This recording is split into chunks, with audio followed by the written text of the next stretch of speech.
Estás escuchando Ládralo. Corporación Raya. Hola, muy buenas tardes para todas las personas que se conectan el día de hoy a nuestro programa Ládralo. Hoy es 15 de noviembre, un día súper especial. Mi nombre es Juliana Barberi, soy la directora de la Corporación Raya.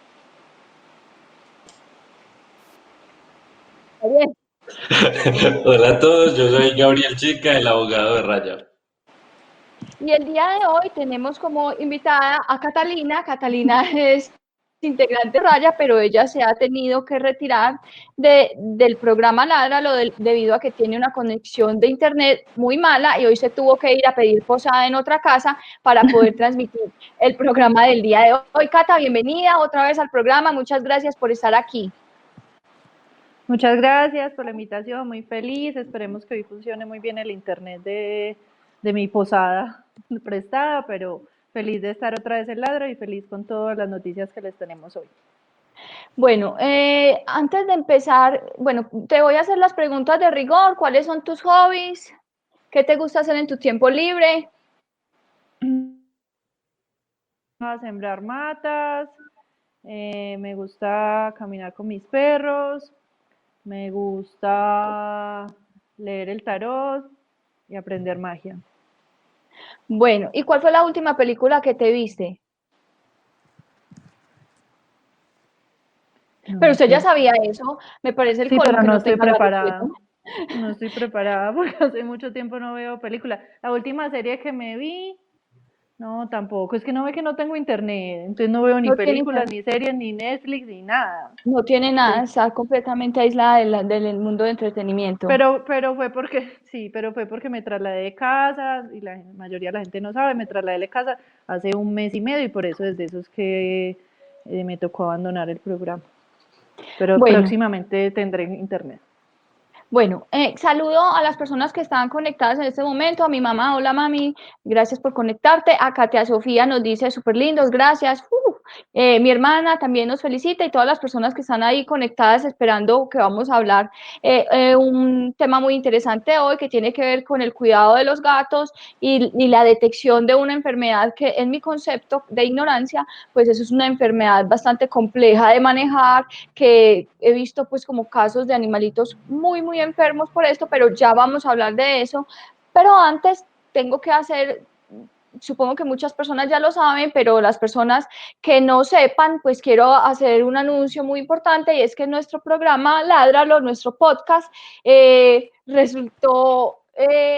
le entregó un reconocimiento que es la distinción vida en la categoría periodismo ambiental radio que otorga Corantioquia a diferentes organizaciones, personas naturales que estén trabajando en algún tema del medio ambiente, son varias categorías y nosotros en la categoría de periodismo ambiental radio, pues ganamos, fue una alegría muy grande, les voy a mostrar nuestro hermoso premio, trofeo. ¡Qué emoción! Le queremos poner un nombre a nuestro osito, entonces las personas que nos quieran sugerir nombres para nuestro osito, lo pueden poner ahí en el chat o dejárnoslo en cualquiera de nuestras redes sociales. Y les recuerdo, bueno, pero espérense, todavía les voy a mostrar otra cosa, que es este hermoso diploma. Este no es. Es este hermoso diploma que nos dieron, pues, en donde habla de esa condecoración que nos otorgaron y aparte pues nos ganamos. Clarito. ¿Qué? Se ve clarito, clarito. Bueno, no importa, pero ahí está. Y también quiero contarles que, pues, gracias a este reconocimiento, pues, nos otorgaron 3 millones de pesos para mejorar el programa, pues, lo estaremos planeando. Creo que nuestro plan es tener mejores equipos para poder hacer pues mejores transmisiones de mejor calidad, pues es un dinero que nos viene muy bien y que seguramente lo vamos a aprovechar para este espacio de difusión y de información que tenemos desde hace 6 años. Quiero agradecer muchísimo pues a Catalina, a Gabriel, que han estado al frente del programa, que se han comprometido con él, a Gretel Álvarez, a todas las demás personas del equipo de Raya. Un saludo muy especial a Andrés Camilo Puentes, quien fue nuestro practicante de comunicación, que nos ayudó muchísimo, nos hizo nuestro cabezote, nuestras cortinillas, etcétera, que a propósito, una gran sorpresa para el próximo año, estaremos modificando todas esas cortinillas, yo no sé cómo se dice, pero las estaremos modificando y le estaremos dando otra vida a nuestro programa para que ustedes sigan ahí conectados y sigan aprendiendo mucho sobre la protección de los animales. También agradezco muchísimo pues al ITM Radio que nos facilitó durante varios años el espacio para hacer las transmisiones del programa. Agradezco especialmente a David Ricardo, quien fue hay una serenata afuera, yo no soy la de la bulla, es la serenata. A David Ricardo, quien fue el máster de la emisora, quien hizo el programa realidad, por decirlo así, durante muchísimos años. También agradezco a Paola Cristina Bernal, a José Julián Villa, a Carlos Pérez, y a todas las personas que nos han ayudado de una forma u otra a que este programa salga adelante. Los mayores agradecimientos van para nuestros invitados que se paran una hora cada semana para venir y compartir toda esa información tan importante que tienen para nosotros. Ellos han hecho este programa posible. Sin esa participación de los invitados, de los expertos, sin esa ¿cómo se dice? Esa vocación de entregar la información y de difundir y de compartir el conocimiento, sin ellos no hubiera sido posible el programa. Y por supuesto, pues a todos los oyentes, a todas las personas que se han conectado con nosotros durante ya casi 7 años de programa, pues muchísimas gracias. Este programa es para ustedes, es para que lo utilicen, para que lo difundan, para que ustedes aprendan mucho sobre protección animal, sobre el cuidado de los animales con los que podemos convivir y en general sobre cómo los que queremos y protegemos a los animales podemos hacer una labor mucho más eficaz y efectiva por las demás especies. Pues eso era, yo no sé si mis compañeros quieren decir algo. No, pues yo estoy muy feliz, felicito a Juli por ese liderazgo permanente en este programa. Obviamente sin ella y sin llevar como la batuta de todo esto no hubiera sido posible. Estoy demasiado feliz. Yo creo que no nos lo esperábamos, o sea, estábamos incluso muy felices solamente con la nominación y ya con el haber ganado pues estamos matados de la dicha. Sí, yo creo que pues la felicidad es como para todos, ¿cierto? Como que de verdad es el reconocimiento de un montón de trabajo, pero creo que indudablemente Juliana y Catalina han hecho como un trabajo muy arduo en esto y detrás de esto también Gretel y bueno, todas las personas que Juliana ya mencionó y bueno, también creo que es siempre evidente el trabajo de Juliana, entonces, bueno, como muchas felicitaciones para todos, para todas las personas que han tenido algo que ver con este programa. Bueno, ya conociendo, recuerden que estamos entonces buscándole un nombre a nuestro sitio, por ahí proponen Ozono, cuéntenos más, ¿qué otro nombre les gustaría tener para nuestro sitio? Este es un premio de todo el mundo, de todas las personas que, pues yo sé que yo soy la que estoy ahí fastidiando todo el tiempo y regañando y eso, pero este programa es de todas las personas que lo escuchan y de todos los que usan la información en el futuro para volver a recapitular todo lo que se dijo, a utilizarlo como una fuente de consulta. Yo creo que este programa es para todos ustedes y este premio y este reconocimiento pues es de todas las personas que han estado ahí con nosotros durante todos estos 7 años e incluso para las que han estado una sola vez, pues este premio es para todos ustedes y yo pues personalmente les agradezco y también en nombre de la Corporación Raya. Ahora sí, empecemos con el programa, con lo bueno. Voy a hacer unas aclaraciones, pues tuvimos unos problemas técnicos de compatibilidad entre Mac y Windows, entonces pues estaremos poniendo un video, probablemente haya algunos problemas en la marcha, pero ustedes sabrán comprender cómo funciona todo esto. A las personas que están escuchando este programa en el futuro, que no lo están viendo a través de nuestra transmisión en Facebook, YouTube o Twitter, pues si tienen alguna pregunta sobre algo que se está mencionando, que se está viendo en el video, pues les recomiendo que vayan a esas redes sociales o también a nuestra página web donde todos los programas están subidos, tanto como video como podcast, a través de Spotify, Google Podcast y Apple Podcast. Entonces, este programa va a estar en muchos medios, muchas plataformas para que sea muy fácil de encontrarlo y muy fácil consulta. Bueno, el programa del día de hoy, como yo les venía mencionando anteriormente, es un programa que tiene que ver con la salud de los gatos con los que nosotros vivimos, específicamente con una enfermedad que les da en el hígado a los gatos después de ciertas condiciones, que es lo que vamos a aprender el día de hoy con Catalina. Las personas que no saben, pues Catalina es médica veterinaria, fue fundadora y ha sido médica veterinaria de Raya durante 17 años, casi 18, y específicamente ella se especializó en la medicina de los gatos, en todo lo que es el trato de los gatos, las enfermedades que le dan los gatos, solamente, pues no solamente, pero sí tiene pues como un énfasis importante en los gatos, y entre las dos dijimos, bueno, hagamos un programa de esto porque hay muchas personas y se presentan muchos casos de esta enfermedad, y nos pareció importante empezar como con la difusión de esta condición. Entonces, voy a poner la presentación y bueno, vamos hablando entonces, Cata. Bueno, yo quiero que la presentación la comencemos explicando un poquito qué particularidades y qué funciones cumplen pues el hígado en general en todos los mamíferos, pero qué particularidades tiene el hígado de los gatos para poder entender por qué es tan grave o qué es lo que sucede cuando el gato deja de comer y por qué finalmente se daña el hígado. Entonces, dale, Juli. Un momento. Tranquila, tranquila. Bueno, entonces, entendamos primero cuáles son las funciones que cumple el hígado. El hígado es un órgano súper importante en todos los mamíferos, como les decía.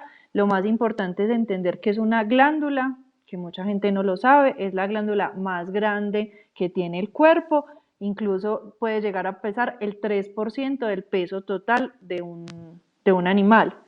Y está formada por unas células pequeñitas que se alcanzan a ver ahí, como en esa lupita que se le pone a ese hígado, que se llama los hepatocitos.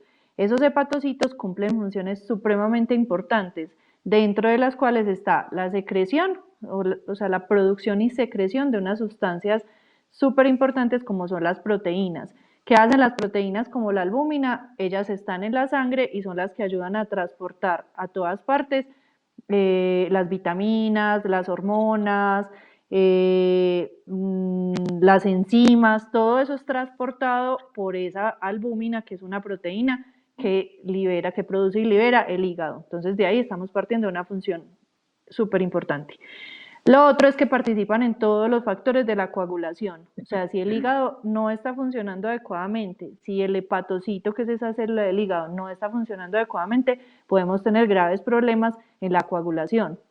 Algunas personas que tienen un poquito de conocimiento me dirán, pero es que la coagulación no son pues las plaquetas, que son células que están en la sangre. Sí, las plaquetas ayudan cuando usted se hace una herida, las plaquetas llegan ahí mismo y tratan de tapar esa herida que se generó en los vasos sanguíneos, en la vena o en la arteria, y forman ese primer tapón.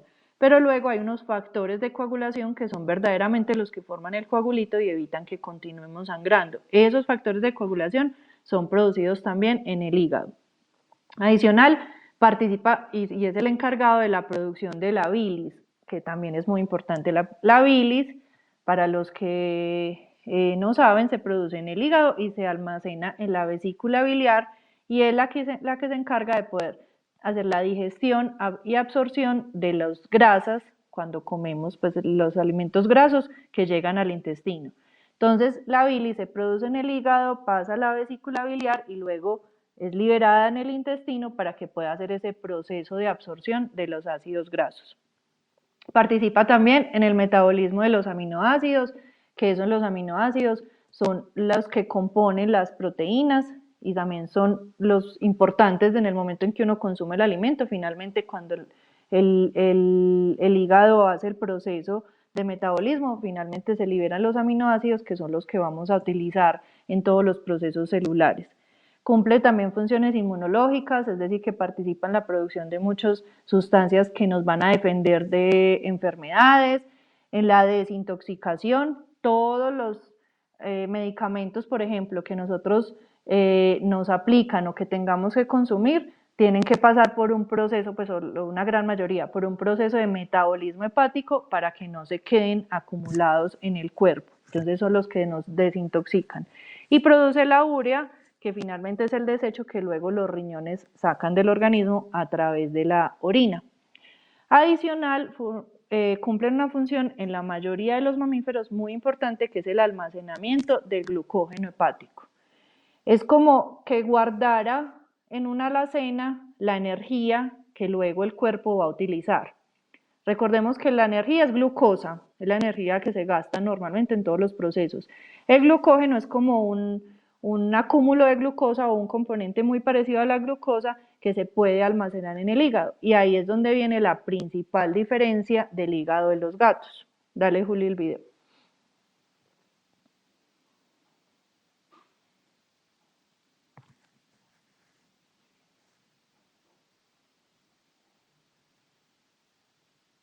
Esto va a estar más difícil de lo que pensé. Entonces, el almacenamiento de glucógeno es una de las principales diferencias. Ya vamos a ver cuáles otras diferencias hay.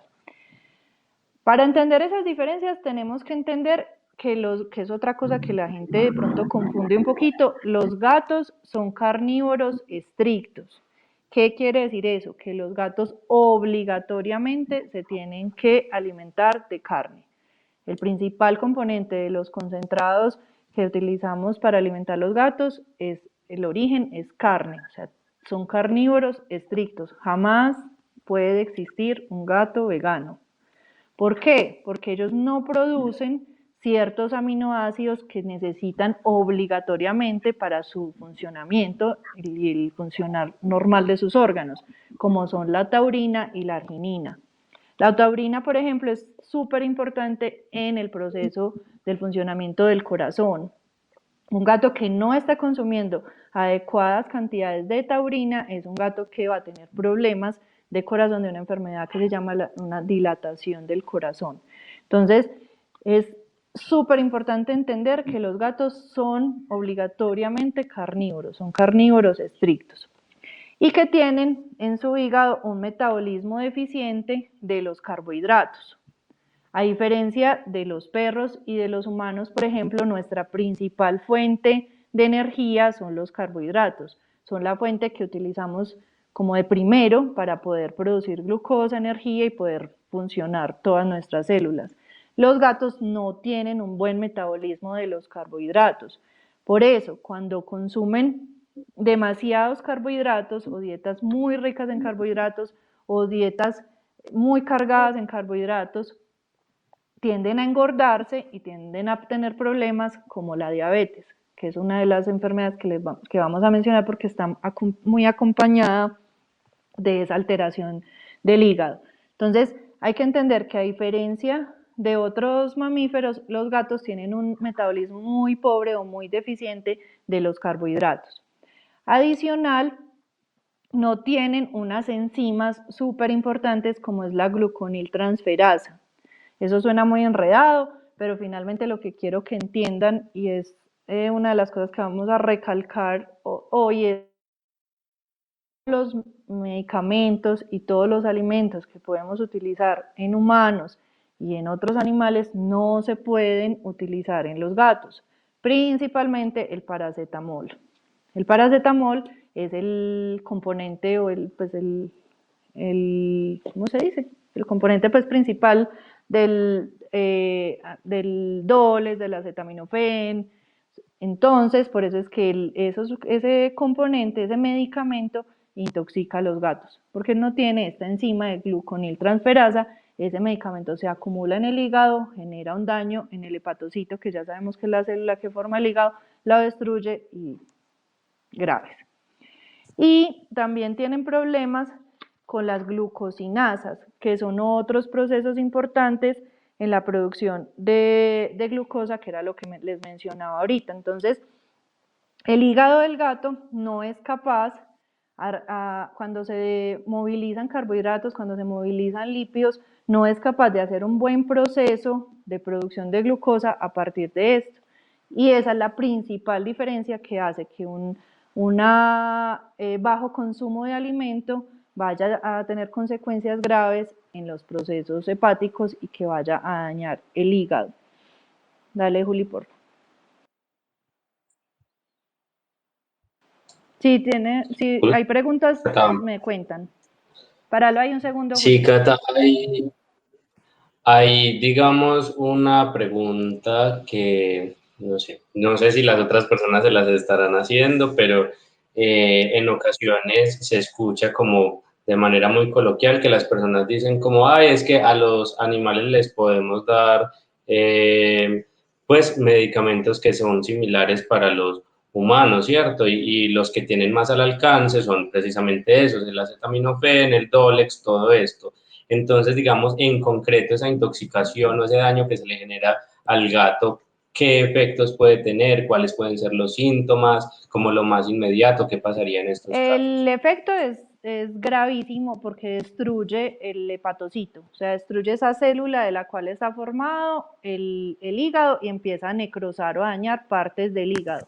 Entonces el hígado ya no va a poder ejercer sus funciones. Adicional, la mayoría de las veces la gente no solo utiliza el medicamento, sino que lo utiliza a unas dosis elevadísimas. Entonces a un gatico que normalmente pesa 3 o 4 kilos, le van a dar una tableta de 500 miligramos de cualquier medicamento, pero estamos hablando en este momento del acetaminofén, y pues estamos exagerando, o sea, la dosis que se maneja en humanos es para un promedio de 70 kilos de peso, y se la estamos administrando a un gato que pesa 3 o 4 kilos. Entonces, no solamente estamos dañando con el medicamento, sino con las dosis que son altísimas de ese medicamento. Los síntomas van a ser muy parecidos a los que vamos a mirar ahora, porque van a finalmente dañar el hígado, pero incluso pueden llevar a generar una muerte súbita. O sea, la administración del acetaminofén puede llevar a la muerte del gato en horas porque la intoxicación es severa. ¿Qué pasa muchas veces? Que como es un sabor tan amargo, muchos de los gatos pues salivan y eliminan, pues no se tragan mucho del medicamento, y eso digamos que los salva un poquito de no consumir una alta cantidad y que de pronto dé tiempo de que le podamos hacer un tratamiento por esa intoxicación. Pero lo primero que yo le digo a una persona en consulta es: ningún motivo, por ninguna razón, ni Dolex ni acetaminofén para los gatos, incluso para los perros tampoco, porque ni siquiera funciona bien mejorando el dolor. Y por lo mismo, porque casi siempre lo que la gente hace es embutirle una tableta de 500 miligramos a un perro que pesa 7 kilos. Sigo. Sí. Bueno, entonces esa imagen la quería mostrar es porque hay otra particularidad muy importante en los gatos. No sé si a Juli le da para señalar en la imagen para que mostremos ese órgano grande, grande que se ve ahí como de color vino tinto, es el hígado, ese grandote. Esa bolsita verdecita que se ve en la parte de abajo es la vesícula biliar, y lo amarillito que se ve hacia la derecha es el páncreas. Todo eso es la posición como más o menos normal que tiene dentro del abdomen de un gato y está rodeando al intestino delgado. Entonces ya explicamos que el hígado produce una sustancia súper importante que es la bilis, ¿cierto?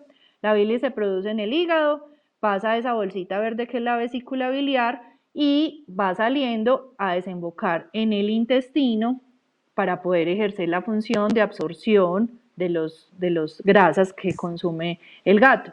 Pero resulta que el páncreas también va liberando ciertas sustancias al intestino que también participan en todo el metabolismo de los alimentos. La particularidad que tiene el gato es que el conducto que viene de la vesícula biliar, o sea, del hígado, pasa por la vesícula biliar y llega al intestino, es el mismo conducto que viene del páncreas. O sea, desembocan en el mismo conducto, en contacto con el intestino. Eso es una diferencia, no lo tienen el 100% de los gatos, pero un alto porcentaje de gatos tiene esta forma anatómica, y es una diferencia que es importante porque la vamos a mencionar más adelante de qué puede pasar como cuando hay un proceso de inflamación o de infección en el intestino al tener ese conducto que comunica páncreas, vesícula biliar, hígado e intestino. ¿Listo? Dale, Julio. Entonces, hay 3 factores muy importantes, aparte de las diferencias que ya hablamos, relacionados con las enfermedades del hígado en los gatos. Un factor súper importante va a ser la obesidad. ¿Qué quiere decir? ¿Por qué es importante? Porque ya miramos que el hígado es el encargado del metabolismo de todos los lípidos que consumimos en el alimento. Y además es el encargado de recibir todos esos ácidos y lípidos que están dentro de la sangre y convertirlos en triglicéridos. Si el hígado recibe demasiados lípidos, porque hay demasiada grasa circulando en la sangre, también va a tener dificultad o deficiencias en ese proceso de transformarlo en triglicéridos. Adicional, si es un gato que está estresado, el estrés es el factor determinante, es el detonante de todas las enfermedades relacionadas con los gatos. Entonces, un gato que está estresado porque cambió de territorio, porque llegó una persona nueva a la casa, porque llegó otro gato, porque llegó un perro, porque llegó un bebé, porque hubo un cambio de alimentación, porque le cambiaron el concentrado que comía, porque le cambiaron la coquita con la que comía. Cualquier factor que pueda estresar el gato, finalmente lo que va a llevar es a una anorexia. ¿Qué es la anorexia? Que va a dejar de consumir alimento en las porciones y en las cantidades adecuadas que necesita para su alimentación. Entonces, estos tres factores, la obesidad, la anorexia y el estrés, son los desencadenantes para esos procesos y para esta enfermedad que es la que ya vamos a mencionar. Todo esto era, digamos que una introducción para poder entender por qué el ayuno o el bajo consumo de alimento de los gatos puede generar esta enfermedad. Dale, Juli. Cata, Señora. me escucha. ¿Ve? ¿Por qué salí yo como tan grande? Cata, hacen dos preguntas en el chat pues que te quiero ir haciendo. La primera es, pues yo creo que me adelantaría a responder, pero no, ¿bajo qué condición le podrían dar paracetamol a un gato? ¿Bajo qué condición? ¿O cuándo la gente cree que le sirve o qué? Yo entiendo que si habría una condición especial o alguna cosa en la que... No. O sea, el paracetamol está prohibido totalmente en los gatos, sean dosis bajitas, sean dosis altas. Nunca jamás debemos utilizar el paracetamol, que es el componente del acetaminofén, ¿cierto? Nunca jamás, porque ya miramos que no tienen la enzima que necesitan en el hígado para poder metabolizar ese medicamento, y ese medicamento prácticamente lo está intoxicando. ¿Qué condiciones ve uno comúnmente que le dicen que utilizaron el acetaminofén? Es porque vieron que tenía algún dolor. Que yo vi el gatico cojo, que yo vi el gatico, no sé, que no quiere comer, o que yo vi el gatico después de una vacunación que se puso indispuesto, que estaba más quietecito, que estaba más llorón, y siempre, como es lo que comúnmente usamos en los humanos y lo que más recomienda en nuestro sistema de salud, pues lo reflejamos en los gatos y terminamos haciendo un daño gravísimo. Entonces, nunca jamás, ni en dosis bajitas, ni en gotas, ni en tableta, ni en nada, debemos utilizar paracetamol, que es el acetaminofén, en los gatos. Bueno, y a Carmen Josefa Iglesias le pediría un poco más como de ampliar la información, porque pues el comentario es para la rasquiña, entonces no sé exactamente a qué te refieres, Carmen. Si gustas, porfa, déjanos el comentario más completo o si tienes alguna pregunta. Bueno, continuemos, Cata, si querés. Listo. Entonces ya vamos a hablar de la enfermedad, que se llama lipidosis hepática o hígado graso. ¿Se acuerdan que al principio de la presentación yo les mostré que ese era el hígado y una lupita donde mostraba esos punticos que son los hepatocitos? Pues, ¿qué pasa cuando ocurre una lipidosis hepática o un hígado graso? Miren la diferencia en la ilustración. Todos esos espacios entre los hepatocitos se infiltra o se llena de grasa. Obviamente, si ya no hay un hepatocito sano, si ya no hay un hígado sano, miren la diferencia incluso en la coloración del hígado, ya no va a poder cumplir todas esas funciones que les explicaba al comienzo. ¿Cuándo ocurre esto? Cuando el gato se estresó, el gato dejó de alimentarse, dejó de consumir las cantidades necesarias de alimento, el organismo dijo, ¿qué hacemos? No estamos consumiendo el alimento que necesitamos, entonces empecemos a movilizar grasas para ver qué solucionamos, qué es lo que pasaría en la mayoría de los mamíferos, incluyendo a nosotros. Empezamos a movilizar la grasa, las grasas van al torrente sanguíneo, van a la sangre y llegan hasta el hígado. Pero como ya sabemos que el hígado del gato tiene deficiencias en esos procesos, tanto para almacenar el glucógeno como para producir glucosa a partir de esos ácidos grasos, de esos lípidos, y adicional convertir esas grasas en triglicéridos. Si hay demasiadas grasas no va a poder ejercer esa función. Entonces aparece esta enfermedad que se llama lipidosis hepática, pues que es como el nombre científico, o hígado graso, que es como el nombre más común.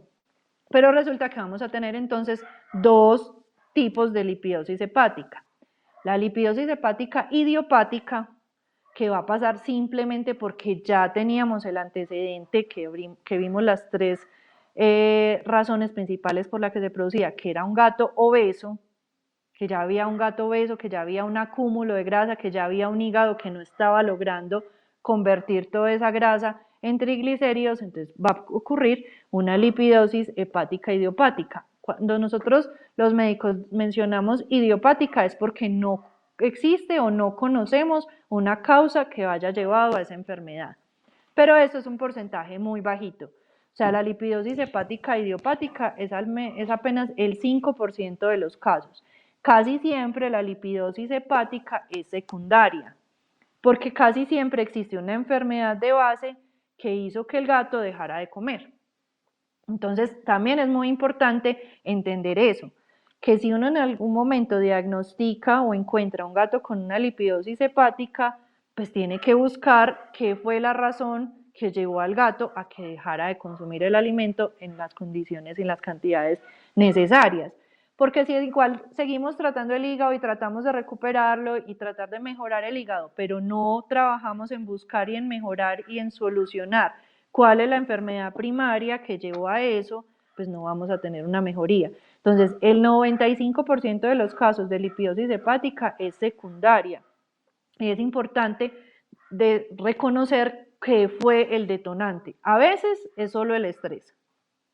A veces no hay una enfermedad como tal, sino una causa de estrés que también hay que encontrarla y solucionarla. Porque si yo sé que el gato dejó de comer porque es que yo me pasé de apartamento y no hice un buen acercamiento al nuevo espacio, o si yo sé que fue porque me pasé a vivir a una casa con demasiadas personas, o porque traje un perro y mi gato nunca había tenido contacto con el perro, si yo no hago un buen proceso de socialización, si yo no mejoro el ambiente del gato, si yo no hago un enriquecimiento ambiental, si yo no utilizo feromonas, si yo no utilizo cosas que ayuden a bajar la situación de estrés en el gato, nunca voy a poder recuperar el hígado. Entonces es muy importante entender que el 95% de los casos de la lipidosis hepática es secundaria a otro proceso. ¿Y qué ocurre? Es porque el gato dejó de comer. Entonces hay que encontrar la causa de qué sucedió, por qué dejó de comer y por qué el hígado se nos dañó. Dale, Juli. Si estoy hablando muy rápido también me dicen. ¿Cuáles son los síntomas de una lipidosis hepática? ¿O cómo me voy a dar cuenta que yo ya llegué a ese punto? La idea es que no lleguemos a ese punto, ¿cierto? La idea es que si yo vi que mi gato dejó de consumir alimento, o si yo le servía y yo le llenaba esta coquita y han pasado 2, 3 días y la coquita bajó muy poquito, pues no es lo normal, tengo que empezar a buscar qué está pasando, a estimular el consumo de alimento, a utilizar, no sé, productos que yo sé que le gusten más, si le gustan los enlatados, o sea, algo que le llame la atención y le estimule a consumir el alimento, perdón, de la mano de acompañarme obviamente de un médico veterinario que evalúe qué más puede estar pasando. Pero cuando ya hay una lipidosis hepática, los principales síntomas van a ser estos: la pérdida de peso, porque obviamente no está comiendo, y un gato que no está comiendo, la pérdida de peso es muy evidente y muy rápida, porque eso también tienen los gatos, pierden peso supremamente rápido, y la gente, ahí quiero aclarar, no alcanza a dimensionar que una pérdida de 500 gramos, de 600 gramos, de 1 kilo en un gato es una situación grave. Si nosotros perdemos 500 gramos o perdemos 1 kilo, pues es no sé, un porcentaje muy mínimo de un peso total de 70 kilos, ¿cierto? Pero un gato que normalmente pesa 4 o pesa 6 kilos, pierde 1 kilo, está perdiendo un porcentaje muy alto de su peso. Entonces, eso es importante que lo evaluemos porque la gente no alcanza a dimensionar, y más si el gato es peludo, pues de pelo largo. Entonces, yo nunca me di cuenta que estaba perdiendo peso porque el pelito le estuvo como camuflando ahí la pérdida de peso. Yo por eso recomiendo que seamos muy observadores con los gatos, que los acariciemos mucho, que los levantemos para ver si hay diferencia en el peso. Pues obviamente uno no está todo el tiempo parándolos en una báscula a ver si está perdiendo o no, pero si uno sí estaba acostumbrado a cogerlo, a cargarlo, pues va a haber diferencia en el peso. ¿Le ibas a preguntar algo? Sí, bueno, sobre este tema de los síntomas, pues ahí estás mencionando algunos. Tengo la pregunta de Carmen Josefa, yo no sé si tiene que ver con esto, pero ella habla de que su gato tiene mucha rasquiña y le salen como bolitas. ¿Crees, Cata, que tenga algo que ver con esto o cómo o qué relación puede haber? Pues los procesos en piel están relacionados con muchísimas cosas. Pues pueden ser simplemente con algo muy local de la piel, con alguna alergia, con pulgas, con ácaros, o sea, con situaciones específicas que estén ocurriendo sobre la piel, pero también puede ser por procesos metabólicos, incluyendo una alteración en el hígado. Porque como ya vimos, el hígado es súper importante en todo el proceso de absorción de los nutrientes que necesitamos para poder estar bien. Y la piel es un reflejo súper importante, y el pelo, la calidad de la piel y el pelo, de cómo se está nutriendo ese animal. Entonces, si el hígado no está haciendo una buena función, si no hay una buena absorción de los aminoácidos que ya les conté, que normalmente el gato no produce, que los tiene que absorber del alimento, obviamente lo primero que podamos observar es que el pelo va a estar sin brillo, va a estar opaco, pueden existir prurito, pues que es la rasquiña, pueden existir lesiones en la piel que se van a causar después de rascarme tanto o de acicalarme tanto, entonces ya me hago heridas sobre la piel. Entonces, ¿puede ser un factor? Sí, pero hay que descartar muchísimas otras cosas que están relacionadas con el prurito, que es el síntoma pues que ella nos menciona.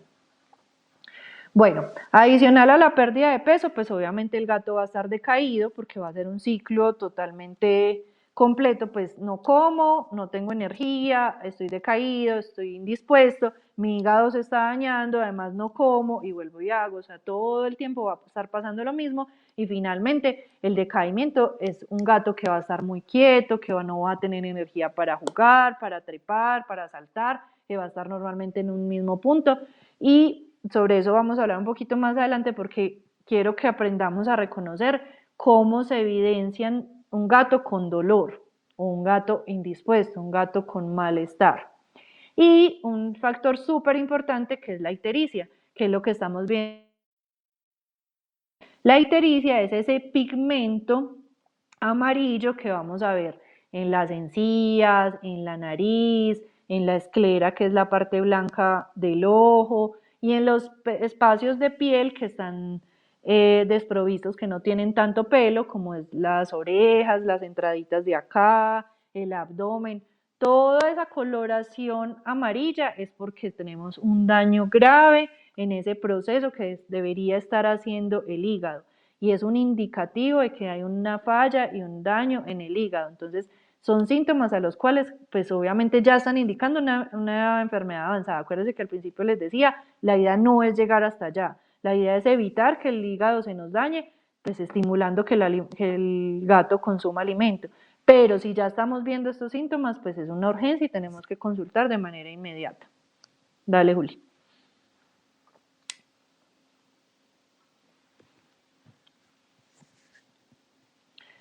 Ahora es otra situación muy ocurre cuando hay una lipidosis hepática. ¿Se acuerdan que ahorita les mostré que una de las diferencias súper importantes anatómicas en el gato es que lo que ya dijimos, el conducto que va de hígado a vesícula biliar y desemboca en el intestino es el mismo conducto que viene del páncreas?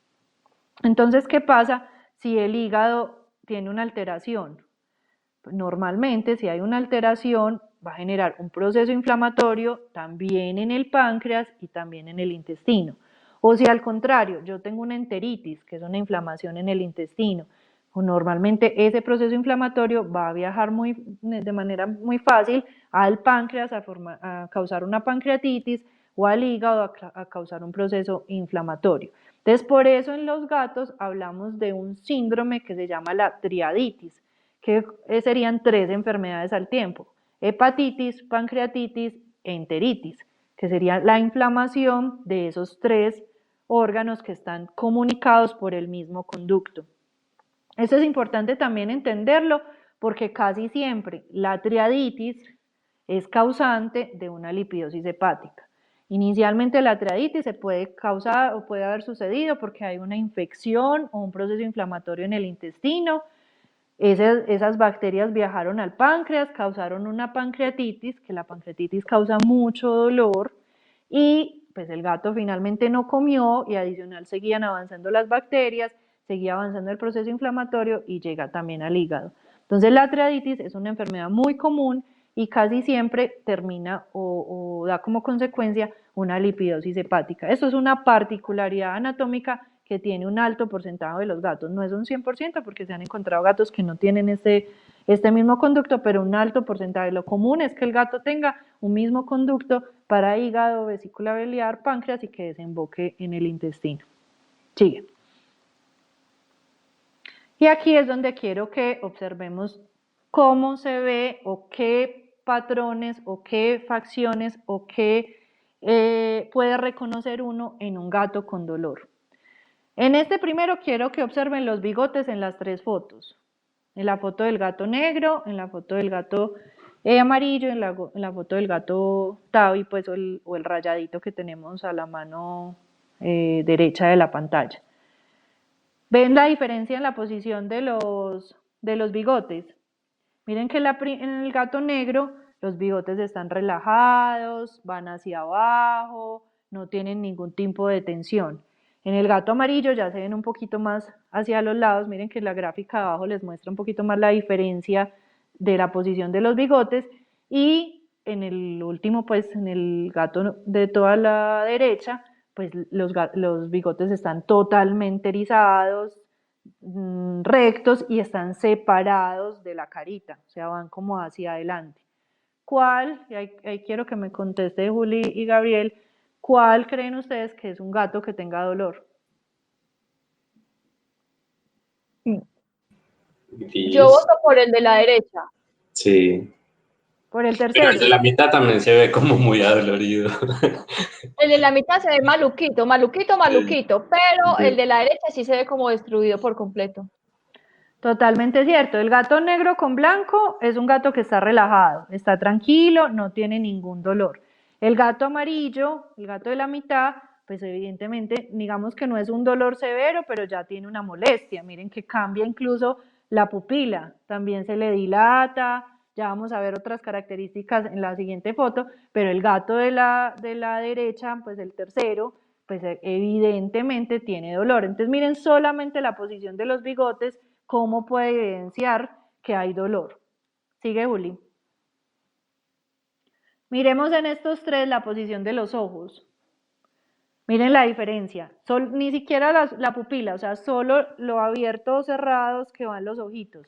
En el gato número 1 son unos ojos que están redondos, que tienen una mirada de tranquilidad. Volvemos al mismo gatico amarillo. Evidentemente, pues es unos ojitos que ya se están achinando, que ya se están poniendo más pequeños, y el gato pues del dolor evidente que ya los ojos los tiene cerrados por completo. Eso es lo que está mostrando, es que hay un dolor severo y que hay mucho malestar. Sigamos. En estos 3 quiero que vean la posición de los cachetes, que es una característica que uno casi nunca observaría. Y miren que hay una marcada diferencia. Miren que en el primero la boquita está relajada, pues están los cacheticos relajados, la boquita cerrada, pero sin hacer fuerza. En el segundo, que posiblemente ya hay un malestar, un poquito de dolor, ya va cerrando un poquito más con más fuerza, igualita a la cara que está haciendo Juli. Y miren el tercero, Entonces vuelve y juega, ya está cerrado por completo, ya está frunciendo la carita porque evidentemente tiene mucho dolor. Y vuelve y juega y los ojitos ahí. Miran que los ojos ya están más cerraditos, más achinados y los bigotes ya están siendo más separados del rostro. Cata, yo no sé pues si esto es cierto, pero a partir de lo que yo he observado, a veces veo que a los gatos les hacen procedimientos que serían muy dolorosos y que ellos no manifiestan tantos síntomas de dolor y eso me hace pensar que los gatos son como, o sea, tienen unos umbrales del dolor como muy altos, ¿cierto? Y que de pronto cuando ya vemos estos signos como tan evidentes y como incluso tan extremos, pues es de verdad como una manifestación de que está muy complejo el asunto, ¿cierto? Que hay como que ponernos las pilas y hacer algo porque no es algo leve que le está pasando, que a veces pensamos, no, es algo leve y se va a mejorar, sino que es importante como prestarle atención inmediata. No sé como que piensas de esto. Es que mira, como hablábamos al principio, los gatos son carnívoros estrictos. Como carnívoros estrictos son excelentes cazadores. Pues los gatos tienen que alimentarse de presas más pequeñas, pues en vida silvestre, ¿cierto? Y como son cazadores tan pequeños, de un tamaño tan pequeño, se convierten fácilmente en presa de muchísimos otros animales.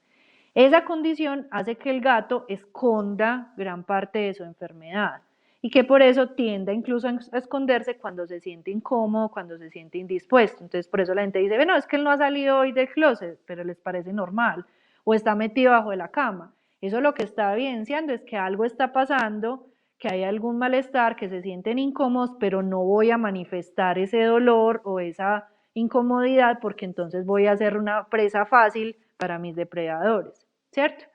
Adicional, los gatos no, pues la mayoría, algunos sí son muy vocalizadores, pero la mayoría no son. Entonces, digamos que el perro es más expresivo en ese dolor, va a llorar más, se va a quejar más, o sea, va a manifestar más esa evidencia de dolor. El gato no. Por eso hay que aprender a observar estos cambios tan sutiles simplemente en la posición de los ojos, en la posición de los bigotes, en la posición de la carita, que va a manifestar que evidentemente hay un dolor.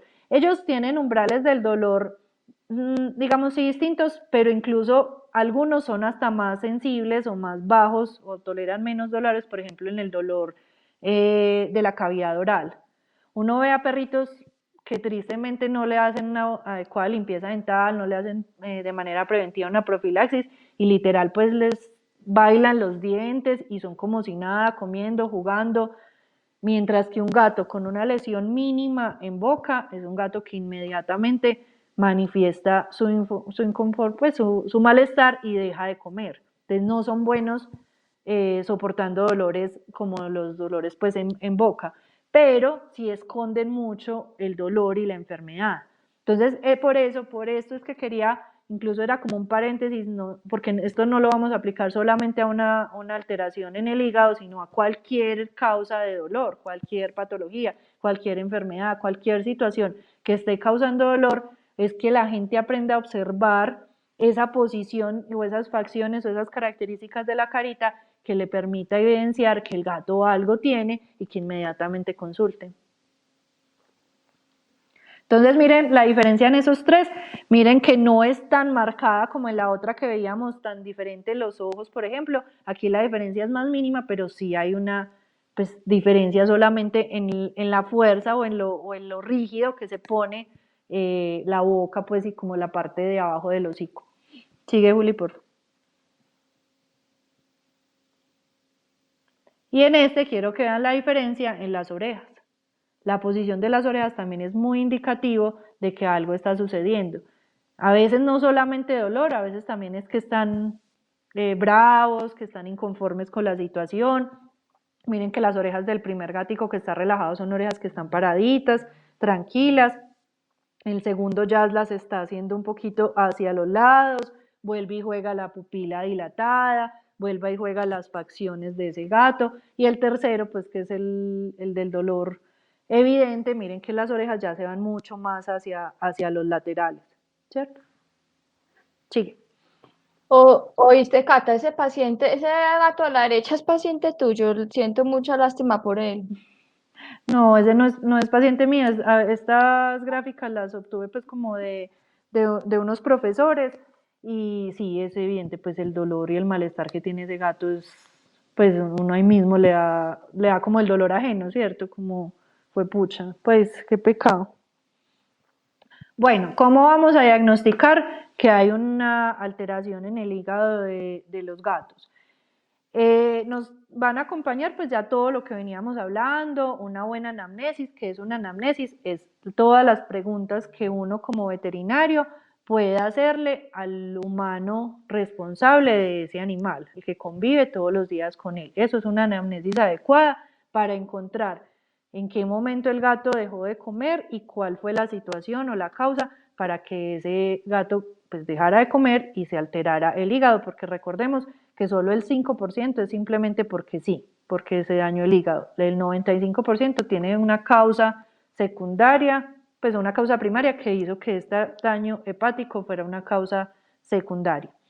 Entonces, un perfil hepático son exámenes de sangre específicamente que nos miden las enzimas hepáticas, o sea, las enzimas que se están produciendo dentro de ese hepatocito, la albúmina, que ya dijimos que era la proteína que era súper importante que producía el hígado, la urea, que va a ser el proceso o el resultado de ese proceso metabólico de todas las proteínas, que también va a pasar por el hígado. O sea, lo que vamos a buscar es evaluar todas esas funciones que ya dijimos al comienzo a través de exámenes de sangre que nos van a evidenciar qué tan alterado está ese hígado. Adicional, una ecografía abdominal. Ahí quiero hacer diferencia, a veces la gente se confunde entre ecografía y radiografía. La ecografía es lo que estamos viendo ahí en la fotografía, es a través de ultrasonido, es un aparatico pues, que nos permite evidenciar anatómicamente las características de ese hígado. Entonces, la mayoría de los hígados que ya están infiltrados o que llamamos hígados grasos ya no se ven tan oscuros en la ecografía. Normalmente el hígado es un órgano que uno en la ecografía lo ve negro, negro, negro, y cuando ya tiene un infiltrado graso, se empieza a ver como arenoso, como borroso. Ya no se ve tan negro porque entonces ya no está lleno de hepatocitos, sino que como ya vimos también en la imagen, ya lo que está lleno es de grasa. La radiografía no es muy común que la utilicemos, pero nos ayuda sobre todo a evidenciar el tamaño del hígado, porque el hígado que viene perdiendo o dañándose puede volverse mucho más pequeño, entonces ya no va a ocupar el mismo espacio que normalmente estamos acostumbrados a ver en la radiografía y cambia el borde del hígado, se vuelve unos bordes, ya no son como puntudos, como que es lo común, sino unos bordes más redondeados.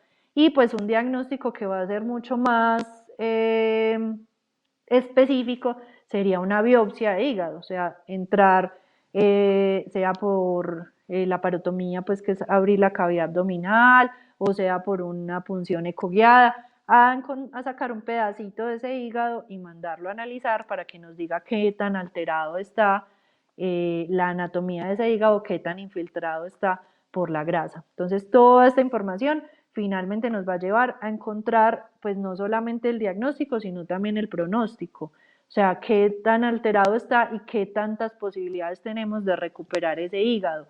Pero también es muy importante que todos estos exámenes nos ayuden a encontrar cuál fue la causa primaria que llevó a que se generara ese hígado graso. Sigue, Uli. El tratamiento. El tratamiento pues obviamente va a estar acompañado de los protectores hepáticos, de terminar como toda la sintomatología que había relacionada con esa enfermedad hepática, pues si hay vómitos, entonces a parar los vómitos, si tenemos que hidratar el paciente, entonces a suplir toda esa hidratación, a disminuir el dolor, porque obviamente un gato, pues que como los que vimos en las fotos, un gato que le esté doliendo nunca jamás va a comer, entonces hay que disminuir el dolor. Si hay una enfermedad bacteriana, como las que ya mencionamos que podían ser las causas primarias, como una infección en el intestino, entonces vamos a necesitar antibióticos, pero lo más importante del tratamiento va a ser que el gato coma. Eso es lo fundamental. Porque si el hígado no empieza a recibir alimento, pues va a seguir tratando de solucionar esa función y esa deficiencia de glucosa, movilizando las grasas que finalmente van a llegar en el hígado y va a ser un proceso de nunca parar. Entonces es súper, súper, súper importante que el gato coma. ¿Cómo vamos a lograr que coma? Pues en algunas ocasiones, lo digo por experiencia propia, ha funcionado la alimentación forzada, pero depende mucho obviamente del carácter del gato, de si el gato está hospitalizado o está en la casa, de la paciencia que tengan los responsables de ese gato para insistirle para que consuma el alimento. Pero en muchos casos nos toca utilizar las sondas de alimentación. Entonces hay dos tipos de sondas. La que tiene la gatica negra es una sonda nasogástrica, que es una sonda de un diámetro más pequeñito, más delgadita, que se introduce por la nariz y que baja hasta el esófago y del esófago hasta antecitos de llegar al estómago. Obviamente, como es una sondita tan pequeñita, tan delgadita, que Willy se las está mostrando ahí, que entra por la nariz, no vamos a poder suplementar con una gran cantidad de alimento, y el alimento que vamos a poder suministrar por ahí es alimento pues líquido totalmente, ¿cierto? Porque si no se nos tapona la sonda. Y existe otra sonda que es la sonda esofágica, que es una sonda mucho más gruesa, como la que estamos viendo en la otra foto, que es una sonda que se coloca directamente, digamos que, iba a decir perforando y me sonó como un poquito crudo, pero sí haciendo una incisión sobre la piel e introduciéndola directamente al esófago, y va hasta la primera parte, o sea, hasta la entradita del cardias, que es la entradita hacia el estómago. Como es una sonda mucho más gruesa, va a permitir la alimentación con pues, suplementos y alimentos, obviamente en papilla, pero mucho más sólidos o con mucha más carga de alimento que lo que podemos alimentar por la sonda nasogástrica.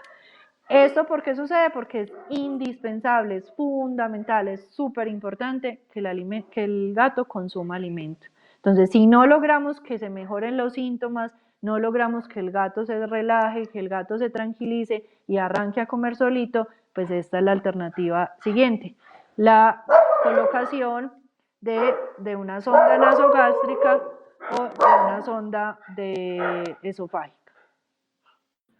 Se alborotó la gente por allá. Alguien vino y me gritó. Se alborotaron, no hubo mucho alboroto. Cata, quiero hacer como un pequeño paréntesis para recordarles a las personas que estén escuchando esto, nuestro podcast, pues que solamente estén escuchando el audio, que si tienen alguna duda sobre en los momentos en que se habla de la foto, este video queda en nuestro canal de YouTube, en nuestro Facebook, Twitter y nuestra página web. Nos saluda Juan José García Villalobos. Buenas tardes, saludos desde San José de Costa Rica. Hola Juan José, bienvenido a nuestro programa, muchas gracias por sintonizarlo. Cata, continúo con la siguiente. Ya, yo creo que ya es la última, no sé si ya acabamos la presentación, no sé, sigue ya el final, las gracias. Lo que quería decir ahí adicional al tema del tratamiento es que el pronóstico o la solución de este proceso pues va a depender mucho de encontrar la causa primaria, ¿cierto? De encontrarla y solucionarla, de encontrar esa situación que desencadenó ese estrés y esa anorexia en el gato, y de poder encontrar pues finalmente una solución. De eso va a depender mucho que podamos mejorar ese gato, también del momento en el que se diagnosticó la enfermedad y se comenzó a hacer el tratamiento. No todos los gatos son iguales, recuerden que estamos tratando pacientes, que cada ser vivo es muy diferente, entonces hay gatos que responden bien a esos tratamientos hospitalizados, hay gatos que la hospitalización antes agrava totalmente el problema, porque la hospitalización pues, es una causa de estrés en la mayoría de los gatos. Entonces, muchas veces es necesario que el gato pues, no esté en hospitalización, sino que esté en la casa tranquilo, pero pues depende muchísimo del compromiso de esos humanos que viven con el gato para poder garantizar que exista pues una mejoría. Es una enfermedad, como decía Julia al principio, muy grave, que pues causa la muerte en muchos gatos porque no se logra retroceder ese proceso y ese daño que se causó en el hígado.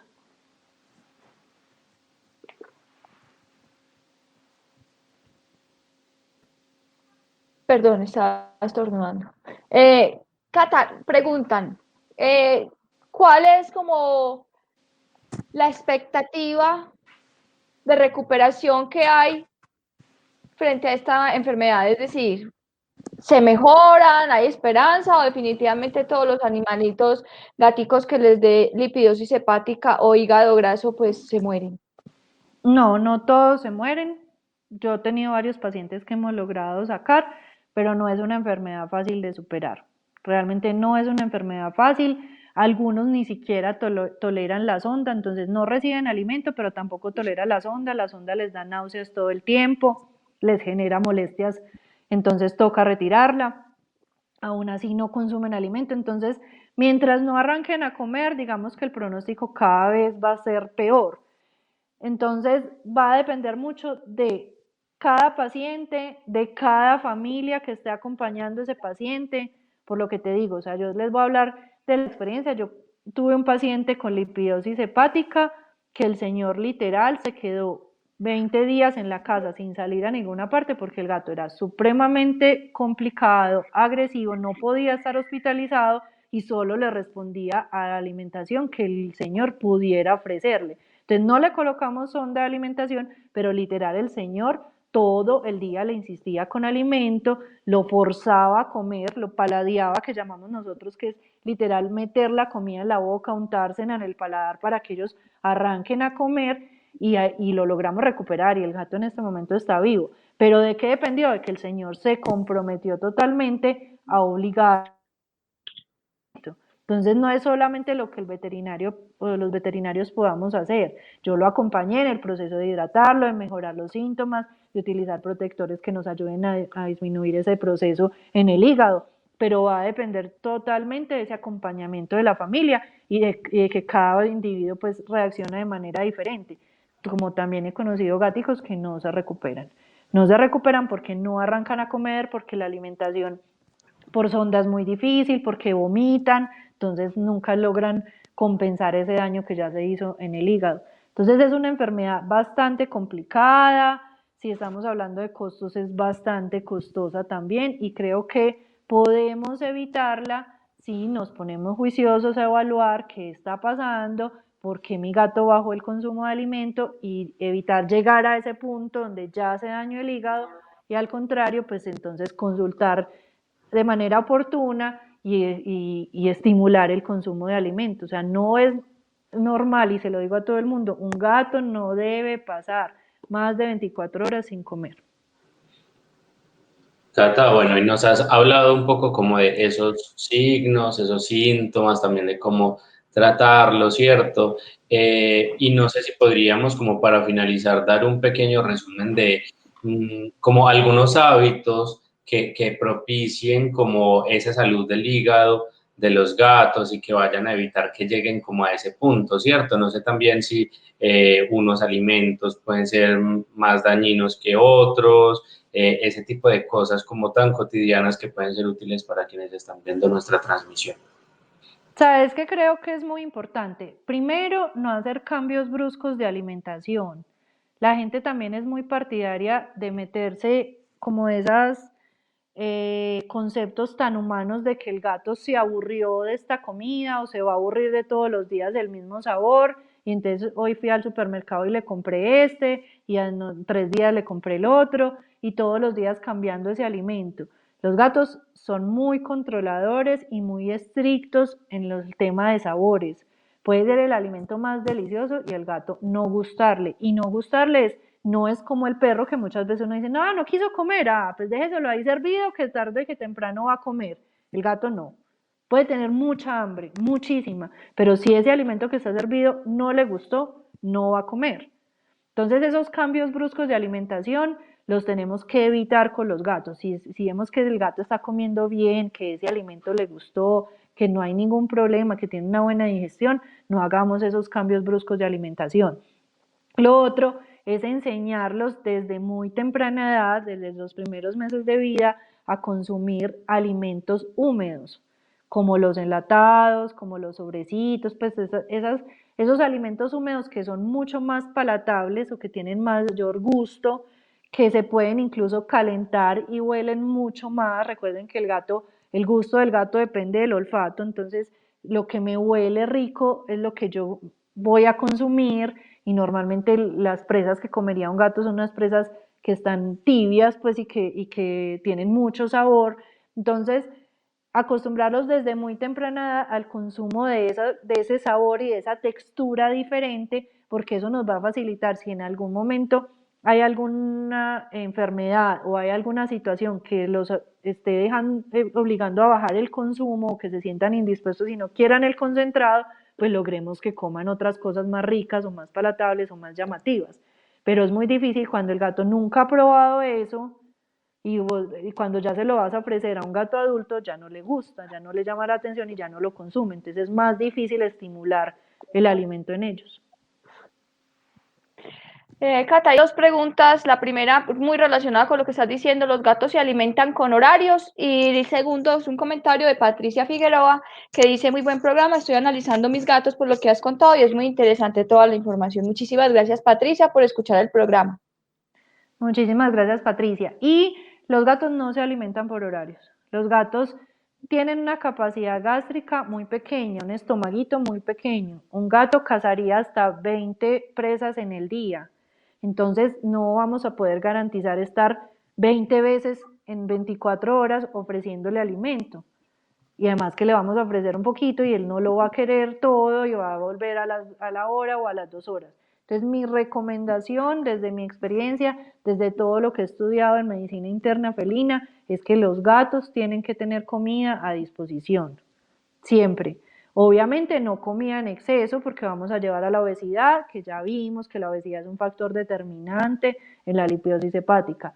Obviamente no comida sin ninguna actividad física, porque también gatos que son extremadamente sedentarios y que no tienen que hacer un esfuerzo mínimo por la comida, también tienden a la obesidad. Entonces, la comida debe estar disponible todo el día, pero debe estar disponible en un espacio alto, por ejemplo, donde tengan que saltar, brincar, trepar para poder llegar hasta la comida, y así estarían haciendo un mínimo ejercicio. Recuerden que el gato tendría que cazar para poder comer.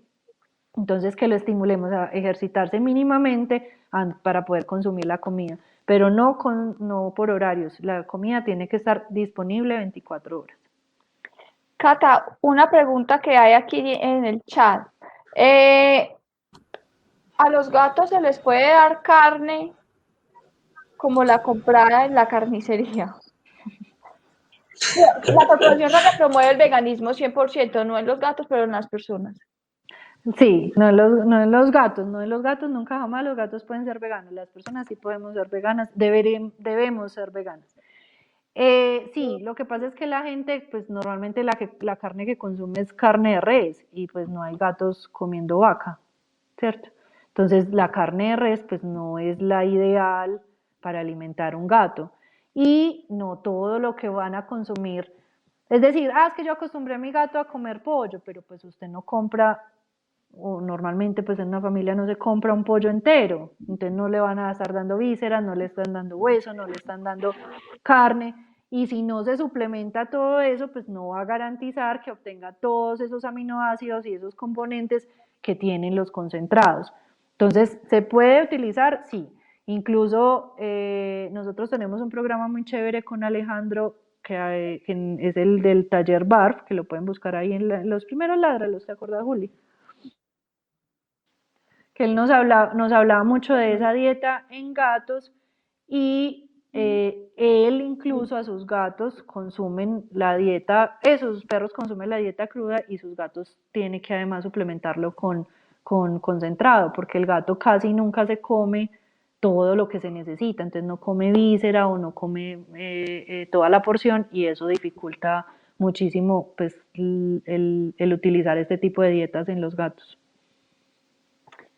Bueno, muy interesante. Dice Patricia otra vez: ¿tú me puedes contar, la leche deslactosada sería un problema para el hígado, pese a que la toma desde chico? ¿Qué tal es la leche para el hígado?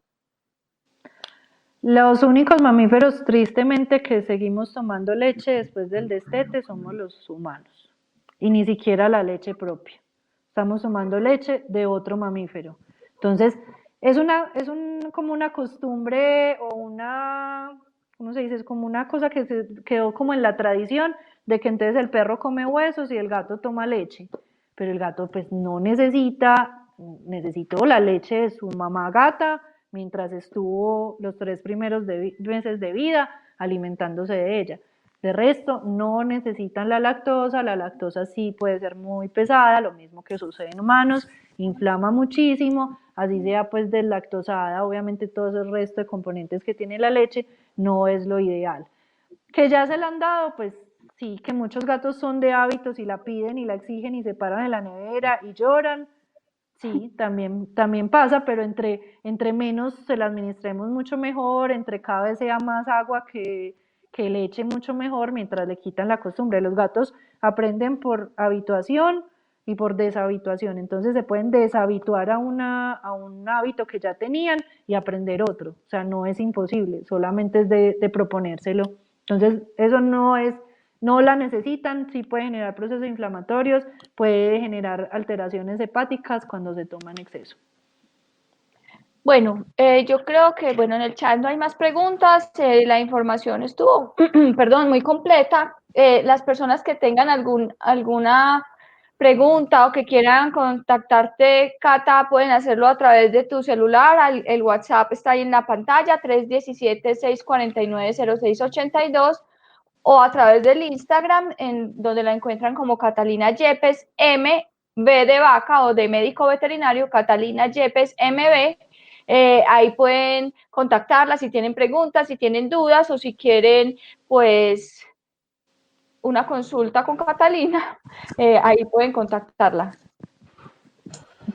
Cata, muchísimas gracias por la información, a todas las personas que se conectaron el día de hoy, muchísimas gracias por escucharnos y a todas las personas que nos van a escuchar en el futuro en nuestras plataformas de podcast, pues bienvenidos y recuerden que el video, si lo necesitan, está disponible en nuestro sitio web, en nuestras redes sociales. Cata, de nuevo, reiteramos muchísimas gracias por estar en el programa, por haber compartido pues toda esta información con nosotros. Gracias, muchísimas gracias, muchas gracias, muy feliz de volver a Ládralo. Espero poder seguir pidiendo posada mientras tengo internet y poder seguir acompañándolos en los próximos.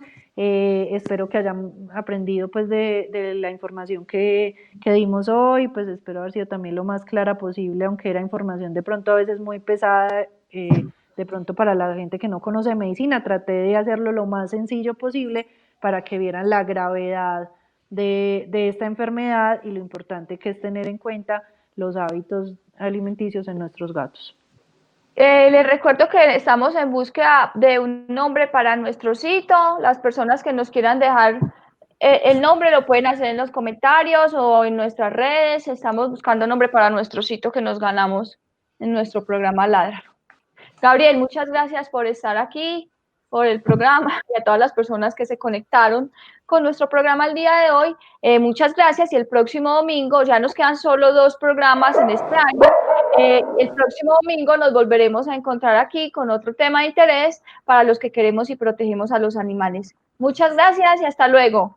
Chao. Por un mañana animal libre de crueldad. Somos Corporación Raya.